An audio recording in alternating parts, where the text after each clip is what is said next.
लेकिन पुकार में भी दम होना चाहिए, ऐसे ही नहीं मिल जाते। कहते वो जुल्म करे तो करते रहे तुम गर्दन नीची किए रहना, वो जो कहे जो जिए तो जिए रहना, वो कहे जो मरे तो मरे रहना। उनकी इच्छा में अपनी इच्छा मिलाना ही तो जीवन है। लेकिन आजकल थोड़ी सी भी कोई परेशानी आ जाए तो दोष सीधा परमात्मा को देते हैं कि मेरी जिंदगी में ऐसा करना था, सारी दिक्कतें मुझे ही देनी थी। ये दोष देने की प्रवृत्ति जब छूट जाएगी तो अपने आप ही भक्ति के रास्ते आपके लिए खुल जाएंगे। विश्वास बहुत बड़ी बात है। अगर धर्म को सीधी परिभाषा में अगर कहें तो विश्वास ही धर्म है। वो जैसे रखे, कहते जैसे रखे राम जी रहना चाहिए। ये बात कहने में बड़ी सीधी लगती है, लेकिन उसको धारण करना बड़ा टेढ़ा है। विश्वास पार उतार देता है। माता मीराबाई जी 5 साल की थी, छोटी सी। राव दूधा जी जो उनके दादा है, एक दिन बीमार हो गए। बीमार जो हुए तो मीराबाई को कहा कि आज चतुर्भुज भगवान को भोग लगाना है, तुम्हें जाना पड़ेगा। माता मीराबाई जी दूध का कटोरा लेकर मंदिर में गई, भगवान के सामने रख दिया और कहा प्रभु आरोगो। भगवान नहीं आए, वैसे ही भोग लगा लेते जैसे आजकल लगाते हैं। लेकिन मीराबाई जी इतनी सीधी है, इतनी सरल है, उनको लगा भगवान खुद आते होंगे, खुद भोग लगाते होंगे। जिद करने लगी कि आज तो दूध पीना पड़ेगा, आज दादाजी नहीं आए, कोई बात नहीं, मेरे हाथ से ही पी लो, भूखे तो मत रहो कम से कम। कहते ना भूखा मरता रे चिप जासी थारा गाल, आपके गाल ऐसे हो जाएंगे बिल्कुल सूखे। भगवान बड़े प्रसन्न हुए, आकर भोग लगा लिया। और जो एक बार श्री ठाकुर जी को देखा तो फिर कहने लगी कितना सुंदर रूप है, काश ये रोज मुझे देखने को मिले। मनी मन प्रार्थना करती भगवान मेरे दादाजी रोज बीमार रहे तो कितना अच्छा है कि मैं ही भोग लगाने आऊं। 5 साल की, क्यों? क्योंकि वो सीधी उनकी सरल भावना जो वो पुकारती है भगवान को। जो टेढ़ा हो गया ना जलेबी के जैसा, अब उसको सीधा तो कर नहीं सकते, लेकिन जैसे जलेबी जो पक जाती है उसमें रस भरते हैं ना, वैसे भक्ति का रस जरूर भर सकते हैं।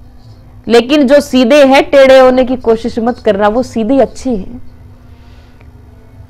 अब माता मीराबाई जी वो खाली कटोरा लेकर जब वापस जाती हैं तो राव दूधा जी कहने लगे लाओ प्रसाद कहाँ है। उनको तो लगा वो दूध बस वैसे रख दिया होगा आगे और ले आई होंगी। कहने लगी आज भगवान ने कुछ नहीं छोड़ा, आज सारा पी लिया। राव दूधा जी गुस्सा हो गए, तुमने पिया है ना दूध? नहीं नहीं बाबा, आज ठाकुर ने सारा दूध पी लिया। बच्ची अपनी जिद पे अड़ी है तो 4-5 लोग जो उनके पास खड़े थे कहने लगे रे कोई बात नहीं, छोटी बच्ची है, पी लिया होगा। राव दूधा जी कहने लगे अरे बच्ची है तो क्या हुआ, कम से कम झूठ तो ना बोले, संस्कार बिगड़ते हैं। हम जैसे तो सोच लेते कोई बात नहीं पी लिया होगा, लेकिन अगर ये सोचने लग जाए कि संस्कार बिगड़ते हैं, बच्चों को अच्छे संस्कार मिले, तो आजकल ये वृद्धाश्रम जो खुल रहे हैं वही तो बंद हो जाएंगे कि नहीं? संस्कार देने चाहिए बच्चों को, वो समय पर मिलते नहीं, फिर बाद में माता पिता जो बूढ़े हो जाते वो दर-दर ठोकरें खाते फिरते।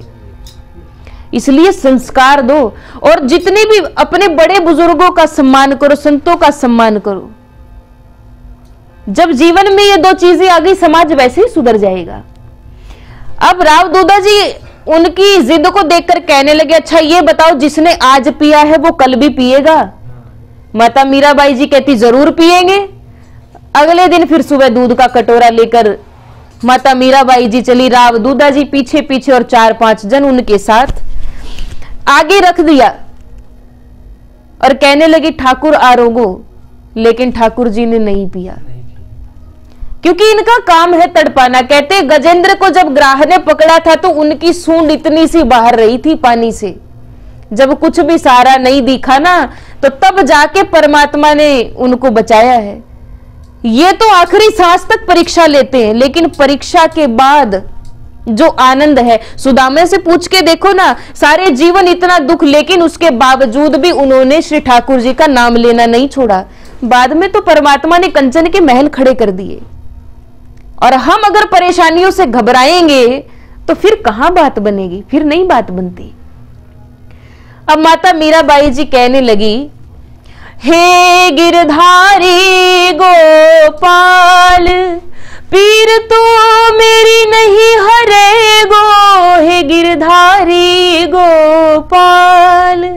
क्या कहा कि पीर तो मेरी नहीं हरेगो, आप ही मेरी पीड़ा नहीं हरोगे तो हरेगा कौन। कि प्रथम दिवस जब आया था तो आपने सारा का सारा पात्र भर के पी लिया, और आज पीते ही नहीं। कहते प्रथम दिवस पात्र में शेष न छोड़ा, अब क्यों पीने से मुख मोड़ा। पी ले थोड़ा दूध देवता तेरो का बिगड़ेगो, हे गिरधारी गोपाल पीर तू मेरी नहीं हरेगो। आज भी तो पी लो, लेकिन ठाकुर जी इतना जल्दी कहां मानते हैं कि मंदिर महू मेरी रुचि राखी, अब कौन भरेगो मेरी साखी। हे गिरधारी ये सारा संसार उपहास मेरो करेगो, हे गिरधारी गोपाल पीर तू मेरी नहीं हरेगो। कि सारा संसार उपहास करेगा। अब माता मीराबाई जी ने ऐसे ही तो पुकारा, कबहू मिलोगे दीनानाथ हमारे, पुकारा के नहीं, तो उनको आना पड़ा।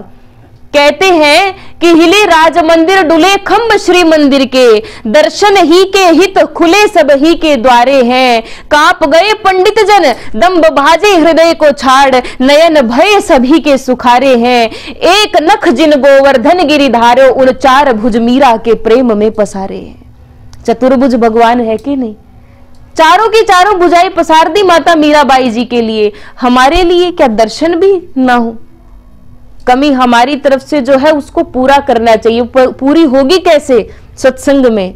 अपनी अपनी जीवा से जब हम भजन करेंगे तो अपनी कमी पूरी हो जाएगी कि नहीं, होती है ना। सत्संग में बैठकर यूं नहीं कि मैं ताली तो नहीं बजाऊं, मैं नहीं बोलूं, ऐसे तो काम चलेगा नहीं। तो इसलिए जितनी भी देर बैठे बड़े प्रेम के साथ खुद भी बोलें, क्योंकि सत्संग अपने अपने हिस्से का सबको करना पड़ेगा। कोई दूसरा अपनी तपस्या का फल, अपने सत्संग का फल आपको नहीं देगा। खुद के लिए मेहनत यहां खुद करनी पड़ेगी, तब जाकर कहीं वो परमात्मा मिलेंगे।